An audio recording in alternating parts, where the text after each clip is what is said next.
Welcome friends, Jai Bharat, Jai Hindustan. This is Mayank Rajesh and you are watching Info and Study. Friends, we are doing study of medieval history. मध्यकालीन भारत को पढ़ रहे हैं हम. And in this segment we are into early medieval phase where today we are going to start Muslim invasion.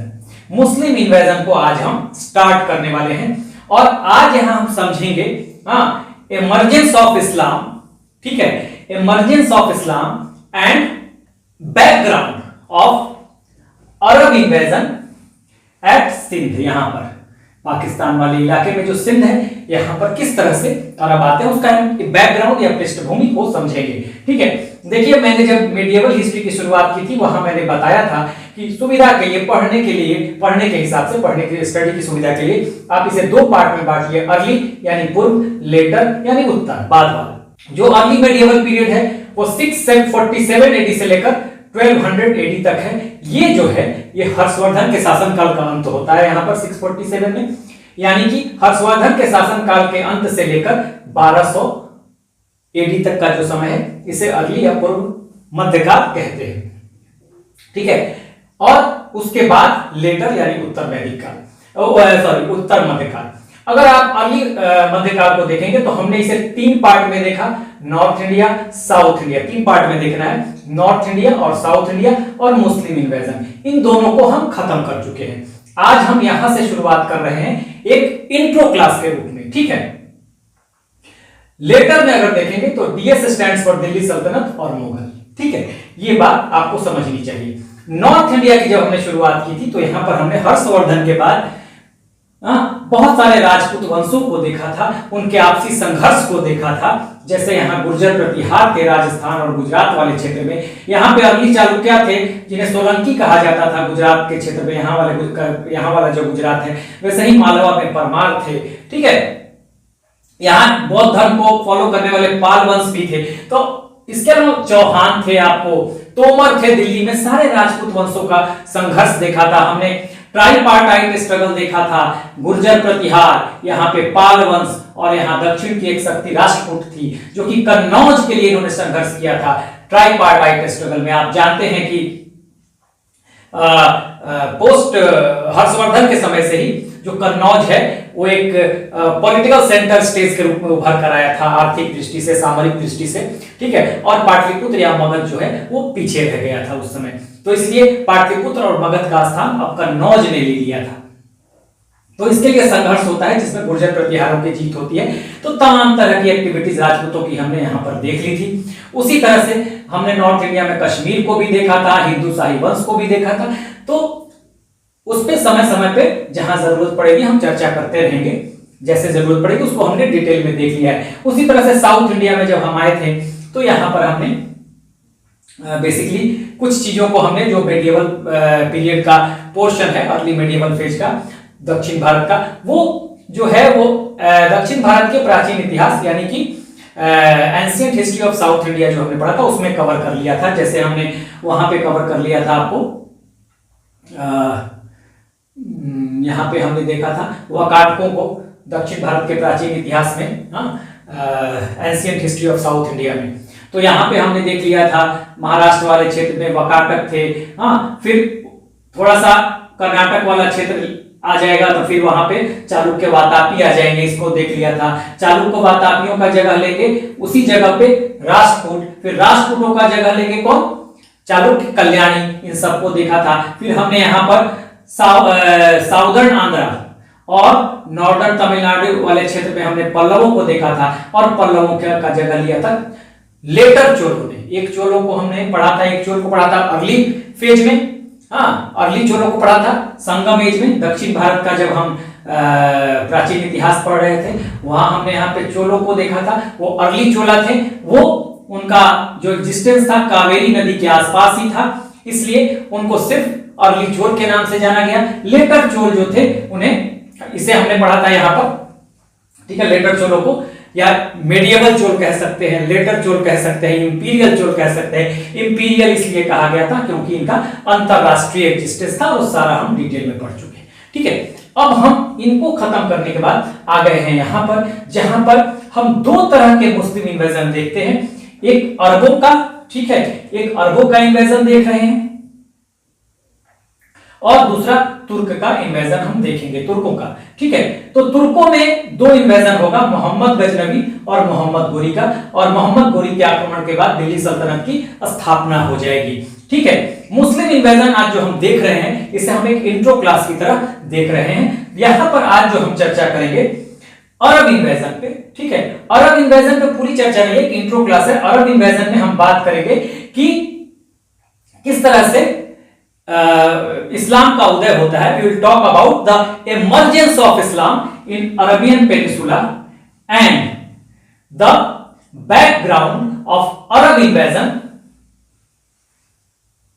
इन सिंध। यही सिंध वाला part है। अरब invasion पे हम बात करेंगे, पूरे मैप को मैं आपको बताऊंगा बहुत सारी चीजों को। तो यहीं पे सिंध है, देखो ना, यहीं पे सिंध का पार्ट है, ठीक है। तो यहीं पे अटैक होता है अरबों का। ये अरबों का इमरजेंस इसी अरबियन पेनिसुला में होगा, ठीक है। यहीं पे बेसिकली इस्लाम का इमरजेंस, ठीक है। पहले इस्लाम का इमरजेंस होगा, उसके बाद तो आक्रमण होगा, ठीक है। तो ये हम देखेंगे। अब अरब के इन्वेजन को, अगर अरबों के इन्वेजन को देखें तो देखिए दो तरह के इन्वेजन हैं। अगर सफल आक्रमण की बात करें तो 712 एडी में मोहम्मद बिन कासिम का सफल आक्रमण होता है, सक्सेसफुल। हाँ, ये आक्रमण जो है सक्सेसफुल है, जो कि सिंध पे होता है। हाँ, सिंध पे होता है यहां पर, ठीक है। ये सक्सेसफुल है, लेकिन ये नहीं था कि ये पहला आक्रमण था, ठीक है। ये पहला इन्वेजन नहीं था। 702 पार्ट में इसे भी मैंने बांट दिया है अरबों के इन्वेजन को। देखिए 712 के पहले, बिफोर 712 एडी और 712 एडी, यही महत्वपूर्ण है। इसी को हमें डिटेल में पढ़ना है, ठीक है। इसी आक्रमण को पढ़ना है जो हम अगले वीडियो में देखेंगे। लेकिन यहां पर देखिए, अगर हम बिफोर, ऐसा नहीं है कि मोहम्मद बिन कासिम का जो सक्सेसफुल आक्रमण था इसके पहले भारत पे आक्रमण नहीं हुआ था। देखिए 634 एडी में हुआ था, ठीक है। फिर 644 एडी में भी हुआ, ठीक है। ये जल मार्ग से हुआ था। 644 एडी में भी हुआ, जब ये अरब जो थे ये पहुंच गए थे कहां पर, ये पहुंच गए थे आपको मकरान कोस्ट, देखिए मकरान कोस्ट है और ये सिंध के आसपास पहुंच गए थे, लेकिन ये टिक नहीं पाए थे। क्यों नहीं टिक पाए थे? क्योंकि यहाँ डाकू लुटेरों का आतंक था, लुटेरों का आतंक था, और पानी और फल की कहते हैं कि कमी थी, इस वजह से रुक नहीं पाए थे, टिक नहीं पाए यहाँ पर। उसके बाद फिर 659 में असफल आक्रमण, 665 में असफल आक्रमण, ठीक है। फिर 705 एडी में इनकी विक्ट्री हो जाती है मकरान पे। देखिए यही मकरान, ये जो है ना पाकिस्तान वाला क्षेत्र, ये मकरान वाला क्षेत्र है, यहीं पे इनकी मकरान तक ये पहुंच जाएंगे, मकरान तक। और फिर 711 एडी में ये पहली बार फर्स्ट अटैक होता है ये सिंध पर, ठीक है। क्योंकि मकरान तक पहुंच गए 705 में, 711 में ये सिंध पे आएंगे, लेकिन ये सक्सेसफुल नहीं हो पाएगा। ये सिंध पे अटैक करेंगे, ये सक्सेसफुल नहीं हो पाएगा। तो ये 712 के पहले का अटैक था। इस पे भी हम थोड़ा डिटेल चर्चा करेंगे नेक्स्ट वीडियो में। बस एक आपको इस समय एक दिमाग में आप ड्राफ्ट कर लीजिए इसको कि क्या है ये, ठीक है। तो दो, एक तो 712 के पहले का आक्रमण अरबों का, और फिर 712 एडी का ये सफल आक्रमण, जिसको कि हम डिटेल में पढ़ेंगे अगले वीडियो में, हम मोहम्मद बिन कासिम का आक्रमण। लेकिन इस आक्रमण का बैकग्राउंड क्या था? देखिए पहले तो इस्लाम था ही नहीं, ठीक है। तो सबसे पहले इस्लाम आएगा और उसके बाद ये आक्रमण की शुरुआत होगी, इन्वेजन की शुरुआत होगी। तो यहां पर देखिएगा, देखिए जो इस्लाम है, हाँ, उनकी शुरुआत कहां, इमरजेंस कहां पे होगा? तो यही देखिए ये अरबियन पेनिसुला है। अब इसको थोड़ा सा एक बार देख लीजिए मैप को। यहां पर ये भारत है, ठीक है। ये पाकिस्तान है भारत के बाद, ये अफगानिस्तान है, ईरान है, इराक है, और ये सीरिया है। एस जहां पे मैं लिख देता हूं, ये सीरिया है, ठीक है। ये सीरिया है, और ये अरेबियन पेनिसुला है, ये अफ्रीकन कॉन्टिनेंट है। ये देखिए फारस की खाड़ी, जिसे पर्सियन गल्फ कहा जाता है, और ये रेड सी, ये जो बीच में गैप आ रहा है, रेड सी, ठीक है। थोड़ा आपको मैप का कॉन्सेप्ट होना चाहिए। अब देखिए इसी अरबियन पेनिसुला में इस्लाम का इमरजेंस होगा, इस्लाम का उदय होगा, ठीक है। देखिए अब ये समझिए कि ये अरबियन पेनिसुला ऐसा नहीं था कि भारत से परिचित नहीं थे, पहले ये आने के पहले भारत से परिचित थे और भारत से इनका व्यापार चलता था। ये अरब में व्यापारी लोग रहते थे, ठीक है, सिर्फ व्यापार करते थे। समझिएगा इस चीज को, इस चीज को। इस पार्ट में ये जो अरब वाला पार्ट है, यहां देखिए यहाँ का जीवन कैसा था। यहां तो ट्रेडर्स हैं, व्यापारी हैं, समझ लीजिए। तो यहां पर ट्रेडर्स और व्यापारी हैं, लेकिन देखिए यहां का जीवन खानाबदोश क्यों है? क्योंकि अस्थायी जीवन नहीं है। ये एक कबीलाई समाज है, ट्राइब्स की तरह, जनजाति की तरह लोग रहते हैं और अलग अलग कबीलों में रहते हैं यहाँ पे अरब में, ठीक है। व्यापार तो कर रहे हैं, हाँ, भारत से अरब के व्यापारी आते थे, ठीक है, अरब के व्यापारी भारत से व्यापारी अरब आते थे, अरब से भारत भी जाते थे और व्यापार होता था, लेकिन कोई पॉलिटिकल रिलेशन इनका कभी नहीं रहा, सिर्फ व्यापारिक रिलेशन ही रहा। 712 के पहले, यानी कि मोहम्मद बिन कासिम का जब अटैक होता है उसके पहले तक, ठीक है। अब देखिए यहां पर ये खानाबदोश जीवन, कबीलाई समाज, अलग अलग कबीलों में रह रहे हैं, सभी ये मूर्ति पूजा कर रहे हैं, आइडल वर्शिप करते हैं, ठीक है। इनके पास अंधविश्वास है। ये ट्रेडर्स तो हैं, लेकिन सारा पैसा कमाते हैं और उसको खा पी के उड़ा देते हैं जुए शराब में, ठीक है, जुआ में, शराब में। तो इस तरह का ये बिल्कुल बिखरा बिखरा समाज है। इनमें कोई पॉलिटिकल यूनिटी नहीं है यहाँ पर, ठीक है, पॉलिटिकल यूनिटी नहीं है। तो इस तरह का यहाँ पर इस अरबियन पेनिसुला में ये स्थिति है, ठीक है। लेकिन ये कब स्थिति है? 622 के पहले, 622 के पहले, समझ रहे हैं ना, 622 के पहले की स्थिति है। मैं आपको बताता हूं क्यों। यहीं पे इसी अरबियन पेनिसुला में इमरजेंस होगा इस्लाम का। कैसे? अब समझिएगा। यहीं पे 570 एडी में, 570 एडी में यहां पे मक्का है, यहां पे मोहम्मद साहब का जन्म हो जाएगा, ठीक है। मोहम्मद साहब का जन्म हो जाएगा और मोहम्मद साहब धीरे धीरे रीड करेंगे कि यहां की जो स्थिति है, ठीक है, यहां का कैसा है। लोग कबीलाई समाज में है, मूर्ति पूजा कर रहे हैं, अंधविश्वास से जुड़े हुए हैं, अलग कोई एक देवी देवता नहीं है, हर कबीले के अपने देवी देवता हैं, हर ट्राइबल ग्रुप के, यानी हर जनजाति के अलग अलग जो देवी देवता है अलग अलग है, ठीक है। ये ट्रेडर्स जरूर हैं, लेकिन सारा पैसा ये उड़ा देते हैं जुए में, शराब में, प्रोस्टिट्यूशन में। तो ये सब चीजें हैं, यहाँ पर बहुत सारी बुराइयां हैं। और बुराइयां क्यों हैं? क्योंकि इस समय एक धर्म के रूप में इस्लाम का उदय हुआ ही नहीं था, मतलब कोई धर्म नहीं था इस्लाम के, कोई इस तरह का कोई धर्म नहीं था। अरब में लोग थे, लेकिन इस तरह के एक धर्म के रूप में अपने आप को इन्होंने एक धर्म से नहीं जोड़ा था, किसी धर्म से नहीं जोड़ा था। तो इस चीज को महसूस किया था मोहम्मद साहब ने, ठीक है, जिनको कि आखिरी पैगंबर माना जाता है, ठीक है। मुस्लिम धर्म में आखिरी पैगंबर मोहम्मद साहब को माना जाता है। तो ये पूरा का पूरा आप देखेंगे कि इस तरह की जिंदगी ये लोग जी रहे हैं। मोहम्मद साहब का 570 एडी में जन्म होता है, हाँ, फिर ये बड़े होते हैं, धीरे धीरे इन चीजों को रीड करते हैं और इनको ये लगता है कि जब तक इनके जीवन में ये जो अरब के लोग हैं, जो कबीलों का जीवन जी रहे हैं, खाना बदोश, पैसा है लेकिन बैड हैबिट्स है, अंधविश्वास है, तो जब तक इनको अनुशासन में नहीं लाया जाएगा तब तक जो है ये इनका राजनीतिक और धार्मिक उत्थान हो नहीं सकता है। अब एक समझिएगा इस बात को कि धर्म क्या होता है। बहुत सारे लोग, धर्म किसी सांप्रदायिकता को जन्म नहीं देता, समझिएगा इस बात को। जो उस धर्म को मानने फॉलोअर जो है ना, वो इंसान सांप्रदायिकता को जन्म देता है, धर्म नहीं देता। धर्म का काम क्या है? धर्म का काम है डिसिप्लिन में लाना, ठीक है। जैसे हिंदू धर्म है, ठीक है, हिंदू धर्म में हमें पता है कि सुबह उठना है, हमें सूर्य नमस्कार करना है, सूर्य देवता को जल चढ़ाना है, हमारे खाने पीने का एक अलग पैटर्न है, हमारे रहने का, सोने का एक अलग पैटर्न है, पूजा पद्धति अलग है। तो एक डिसिप्लिन आ गया, एक अनुशासन आ गया जीवन में, ठीक है। उसी तरह से हर धर्म में है। मुस्लिम धर्म में क्या है? नमाज पढ़ना है 5 बार। तो हर धर्म में एक तरह से ये धर्म जो है आपके जीवन पद्धति में अनुशासन और डिसिप्लिन लाता है, ठीक है। धर्म कभी भी आप सांप्रदायिकता से जोड़ के मत देखिएगा, ठीक है। कोई भी मतलब नहीं है इसका सांप्रदायिकता से। धर्म आपके जीवन में अनुशासन लाता है, जिंदगी जीने का तरीका बताता है। ठीक है, ये बात है। तो इन्होंने महसूस किया कि इनको जिंदगी जीने का तरीका ही नहीं है भाई, अनुशासन नहीं है जीवन में। तो जब तक इस जीवन में इनके जीवन को किसी धर्म से नहीं जोड़ा जाएगा तो इनका जीवन ऐसे ही रह जाएगा।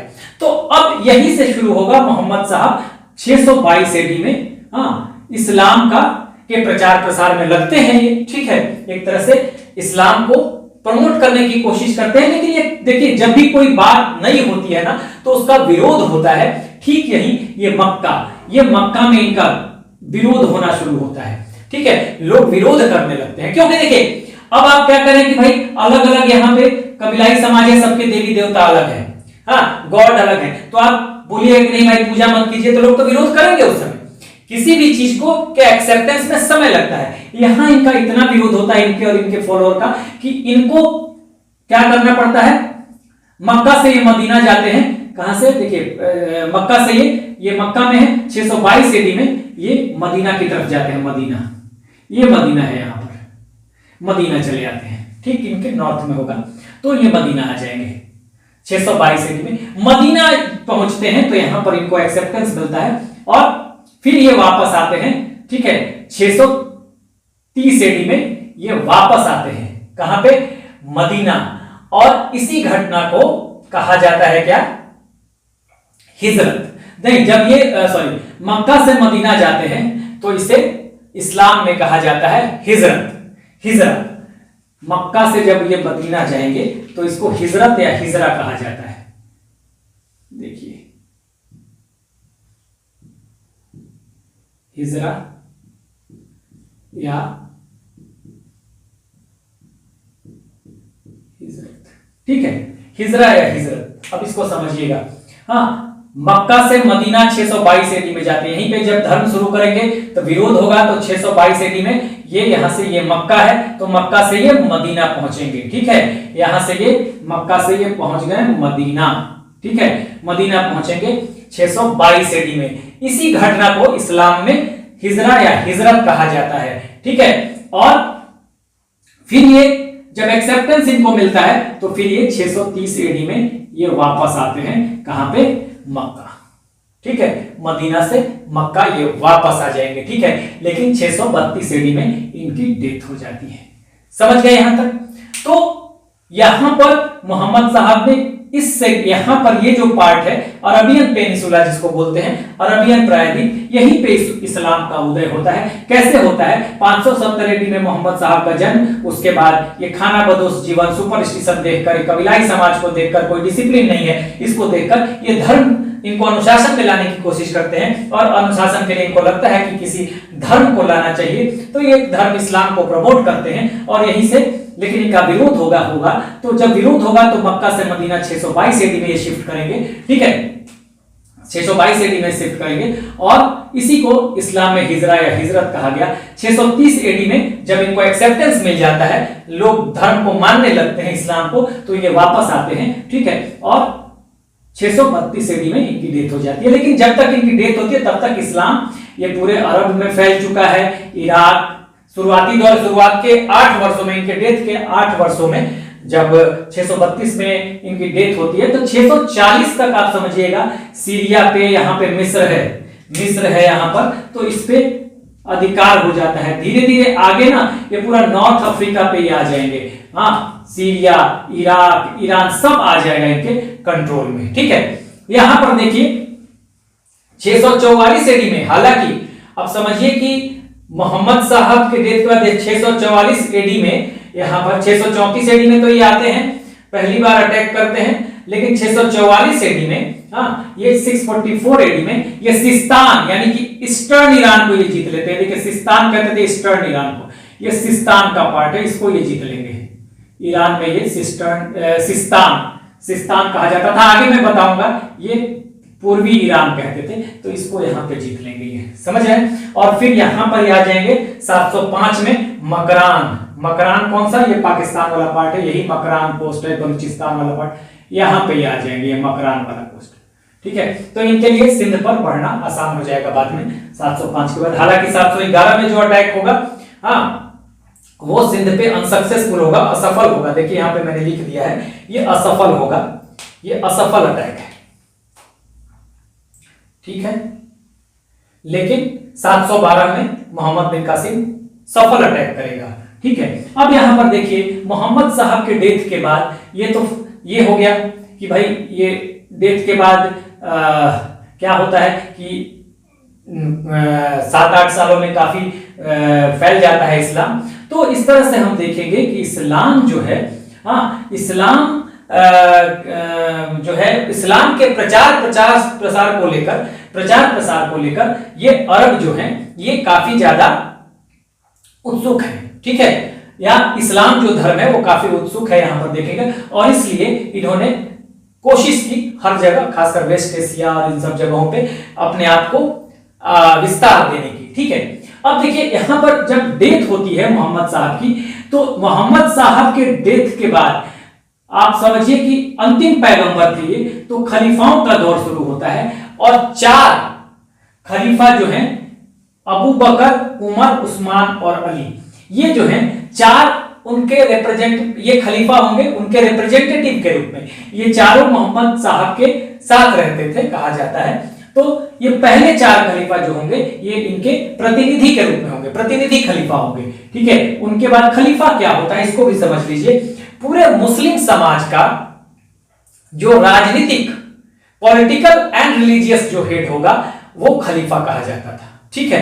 अब एक बात समझ लीजिए कि जो सुल्तान होंगे या शासक होंगे वो खलीफाओं के नीचे होंगे।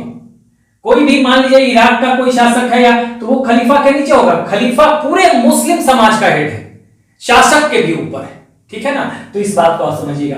तो पहले 4 खलीफा अबू बकर, उमर, उस्मान, अली, सबके आगे आप हजरत लगा सकते हैं, हजरत अबू बकर, हजरत उमर, हजरत उस्मान, हजरत अली, तो ये थे। उसके बाद ये जो मोहम्मद साहब के रिप्रेजेंटेटिव खलीफा है, इनके बाद रिप्रेजेंटेटिव खलीफाओं का दौर खत्म हो जाएगा। और फिर जो खलीफा आएगा उमाइद वंश। उमाइद वंश कहां पे आएगा, देखिए उमाइद वंश कहां पे आएगा, ये उमाइद वंश आएगा आपको कहां पे, देखिए ये उमाइद वंश यहां से लेकर मिस्र से लेके इनका सीरिया और यह सब जगह इनका कंट्रोल रहेगा। तो उमाइद वंश की शुरुआत 661 में होती है और जो कि 750 तक ये उमाइद वंश चलता है, ठीक है, उमाइद वंश, ठीक है। और ये कैपिटल बनाते हैं दमिश्क यानी दमेस्कस को, दमिश्क को कैपिटल बनाएगा उमर। देखिए इन खलीफाओं के बाद जो कि रिप्रेजेंटेटिव खलीफा है, हाँ, रिप्रेजेंटेटिव है किसके, मोहम्मद साहब के, यही 4 हुए। उसके बाद उमाइद वंश आता है, कहां पे, जो ये सब ये मिस्र वाला का क्षेत्र सारा रहेगा इनका, ये सब रहेगा। और ये यहां सीरिया की आज जो राजधानी है दमिश्क, यहाँ पे इसी दमिश्क को ये राजधानी बनाएंगे, ठीक है। ये उमाइद खलीफा, उमाइद वंश जो होगा ना इसके खलीफा होंगे ये 4 रिप्रेजेंटेटिव खलीफा। उसके बाद ये खत्म हो जाएंगे, उमाइद वंश के खलीफा आएंगे। उमाइदों के बाद देखिए 750-90 साल तक करीब उमाइद चलते हैं और 750 एडी में ये खत्म होते हैं, क्योंकि फिर इनकी जगह पे अब्बासी वंश आ जाएगा और अब्बासी खलीफाओं का दौर शुरू होगा। लेकिन जो सिंध पर जो अटैक होगा मोहम्मद बिन कासिम का, या यहां से आप देख लीजिए 661 में उमाइद वंश आता है, तो 665 से, यहां से देखिए 665 से जो भी अटैक होता है वो कहां होता है, किसके लीडरशिप में होता है, वो उमाइद वंश यहां पर है, इन्हीं के लीडरशिप में होगा, इन्हीं के खलीफा होंगे, ठीक है, उमाइद वंश के, जिनका शासनकाल 661 से 750 एडी तक का है। अब देखिए ये जो है आप देख रहे हैं कि कुछ अटैक 712 के पहले हुए और एक 712 एडी में हुआ। तो 712 एडी वाला ही हमें डिटेल में पढ़ना है, जो मोहम्मद बिन कासिम का अटैक होता है। तो यहां पर आप देखेंगे, देखिए कि मोहम्मद बिन कासिम का जब अटैक होगा तो इसका रीजन क्या था। तो अभी तक हमने जो डिस्कस किया उसमें कई रीजन, पृष्ठभूमि की बात की, पूरी पृष्ठभूमि है। इस्लाम का उदय इसी अरबियन पेनिसुला में, कैसे? मोहम्मद साहब के थ्रू। मोहम्मद साहब के थ्रू। मोहम्मद साहब ने क्या किया?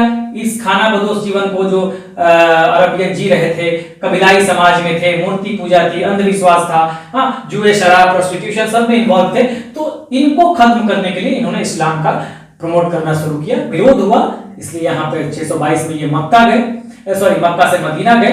फिर ये जब विरोध खत्म होता है, लोग एक्सेप्ट करना शुरू कर देते हैं, तो ये 630 में वापस आ गए। जब ये वापस आते हैं, देखिए बेसिकली अपने डेथ तक ये पूरे वेस्ट एशिया में फैला देते हैं अपने इस्लाम को। इस्लाम पूरा फैल चुका होता है। और जब इस्लाम, देखिए ये कोई भारत पे अटैक, कोई भारत पे अटैक करने की एक अलग नीति नहीं थी, ये विश्वव्यापी विस्तार चाहते थे। उसी विस्तार का एक पार्ट भारत पे अटैक था, यानी सिंध पे जो अटैक होता है मोहम्मद बिन कासिम का।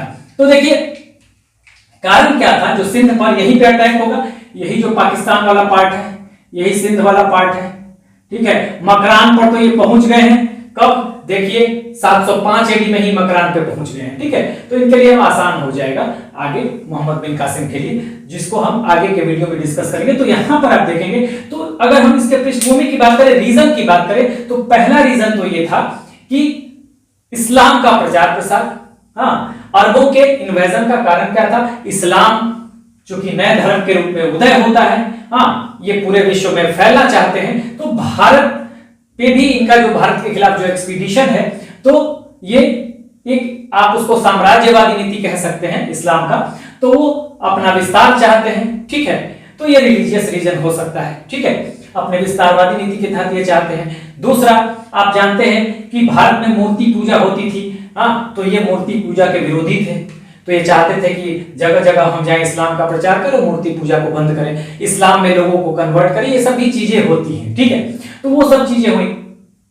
उसके अलावा आपको अगर देखेंगे तो एक और कारण था, आप देखेंगे कि ये देखिए अरब जो थे भारत से व्यापार करते थे और भारत की समृद्धि के बारे में जानते थे, ऐसा कहा जाता है। तो समृद्धि के बारे में जानते थे, तो कि यहाँ पर धन दौलत बहुत है, तो चाहते थे कि भाई अगर इधर इस्लाम का प्रचार प्रसार होता है तो ये अपने आप को काफी शक्तिशाली बना सकते हैं आर्थिक रूप से। और तीसरी बात, सबसे महत्वपूर्ण बात थी कि एक यहाँ पे श्रीलंका है, देखिए श्रीलंका से, यहाँ पे श्रीलंका है, यहाँ पे देखिए दमिश्क में इनकी राजधानी है उमायुद खलीफाओं का, ठीक है। उस समय खलीफा वालिद या वाजिद उमायुद वंश के हैं यहाँ पर, ठीक है, यहीं पे खलीफा है। जबकि इराक में इन्हीं का गवर्नर है हज्जाज, ठीक है ना, हज्जाज जो है इनका गवर्नर है।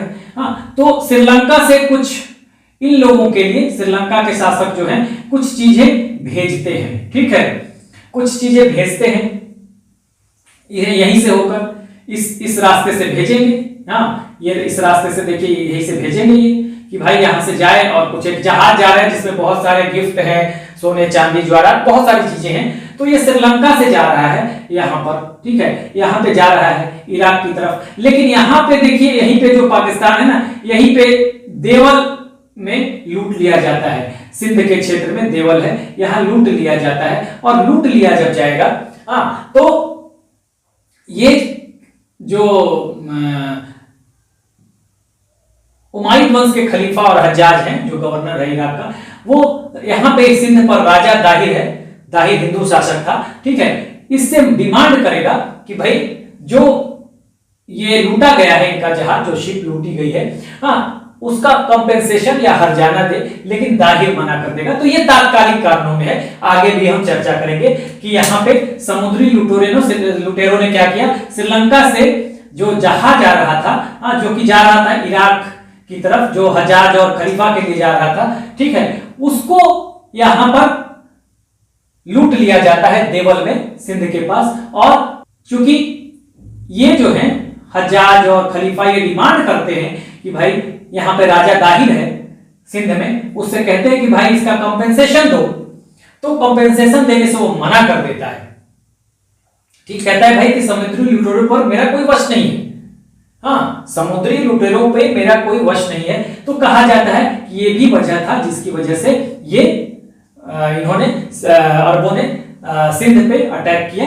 ठीक है, तो बहुत सारे रीजन, पहला तो विस्तारवादी नीति, इस्लाम का प्रचार प्रसार, भारत की समृद्धि को देखकर अपने आर्थिक स्थिति को सुधारने के लिहाज से भी इन्होंने आक्रमण किया, और तात्कालिक कारण में ये जो कारण है कि जहाज लूट लिया गया था और यहाँ पर देवल के पास, तो इसका हर्जाना मांगा गया था, कॉम्पेंसेशन मांगा गया था यहाँ के सिंध के राजा ताहिर से, जो हिंदू शासक था, लेकिन उसने मना कर दिया था। तो ये भी रीजन था। तो इस तरह से हम देख रहे हैं कि किस तरह से इस्लाम का उदय हुआ। अरबों के आक्रमण में दो तरह के आक्रमण हुए, एक तो 712 के पहले हुए, तो ये आपके लिए इंपॉर्टेंट नहीं है, लेकिन मैंने एक बार बता दिया है ताकि आपको ये ना रहे कि ये पहला ही अटैक था। हाँ, अरबों का पहला अटैक नहीं था, ये अलग बात है कि अटैक जो हुए अनसक्सेसफुल हुए पहले। हाँ, 711 एडी में पहला अटैक सिंध पर होता है, वो असफल होता है, लेकिन 712 एडी में जब मोहम्मद बिन कासिम आएगा तो सफल आक्रमण होगा। और उसके बाद हालांकि इससे भारत में मुस्लिम शासन की स्थापना नहीं हो पाएगी। मुस्लिम शासन की स्थापना तब होगी जब तुर्क आक्रमण होगा, और तुर्क आक्रमण में भी मोहम्मद गोरी जब आएगा, ठीक है, तब भारत में मुस्लिम शासन की स्थापना दिल्ली सल्तनत के रूप में हो जाएगी। तो इस तरह से हमने एक तरह से एक इंट्रो क्लास लिया है। आगे हम देखेंगे मोहम्मद बिन कासिम का अटैक, हाँ, रीजन भी जानेंगे फिर से, और क्या क्या उसके रूट रहे, कहां कहां उसने लड़ाई की, हाँ, और उसकी जीत के क्या कारण रहे, फिर उसकी मौत कैसे होती है, ये सब देखेंगे। और किस तरह से जो है कि सिंध के आगे नहीं बढ़ सके थे, इसके क्या रीजन थे, कि जो अरब थे, ये जो मुस्लिम थे, ये सिंध के आगे नहीं बढ़ सके। तो इन सब चीजों पे हम आगे के वीडियो में चर्चा करेंगे। आज हमने ये देख लिया एक तरह से इंट्रो क्लास के रूप में कि अरबों का जो मुस्लिम आक्रमण में पहला आक्रमण जो था मुस्लिम इन्वेजन में, तो पहला आक्रमण अरबों का था। ठीक है, तो यहां पर हमने देख लिया कि अरबों का आक्रमण जो था उसकी पृष्ठभूमि क्या थी, कैसे इस्लाम का उदय हुआ, और उसके बाद फिर जो अरब हैं ये भारत की तरफ बढ़ते हैं। तो उसके रीजन को भी हमने जाना। आगे हम बहुत डिटेल में एक नोट्स के रूप में लिखते भी जाएंगे और बात भी करते जाएंगे। एक बार आप ले सकते हैं screenshot. So this is the end of the video. Do like, share and subscribe. Take care. Keep smiling. Jai Hind.